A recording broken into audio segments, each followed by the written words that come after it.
Hello warriors. Social media ఆనందం కోసం మాత్రమే కాదు, సహాయం చేయడానికి కూడా ఉపయోగపడుతుంది. పునర్వికతో మనం అది నిరూపించాం. కానీ ఒక ప్రశ్న అడుగుతాను, మన దేశంలో ఎస్ఎంఏతో ఎంతమంది పిల్లలున్నారో మీకు తెలుసా? స్పినల్ మస్క్యులర్ ఆట్రఫీ అనేది ఒక అరుదైన జన్యు వ్యాధి. ప్రతి 7,000 నుండి 10,000 పుట్టిన శిశువుల్లో ఒకరికి దోస్తుంది. అంటే భారతదేశంలో ప్రతి సంవత్సరం సుమారు 3,000 నుండి 4,000 పిల్లలు ఎస్ఎంఏతో పుడుతున్నారు. చికిత్స ఉంది, కానీ ఖర్చు కోట్ల రూపాయలు.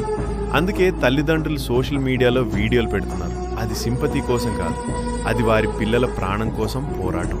కానీ సోషల్ మీడియా అందరికీ సమానంగా సహాయం చేయదు. కొంతమందికి వీడియో వైరల్ అవుతుంది, డబ్బు వస్తుంది. చాలామంది మాత్రం సైలెంట్గా బాధపడుతున్నారు. ఒక చిన్నారి ప్రాణం ఆల్గరిథం మీద ఆధారపడటం సరైన వ్యవస్థనా? ఇది చారిటీ విషయం కాదు, ఇది హెల్త్ కేర్ సిస్టమ్ విషయం.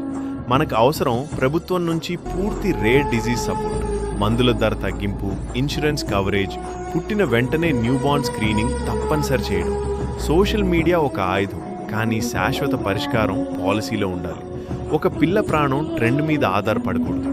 మనం మాట్లాడాలి, మనం షేర్ చేయాలి, మనం మార్పు తీసుకురావాలి.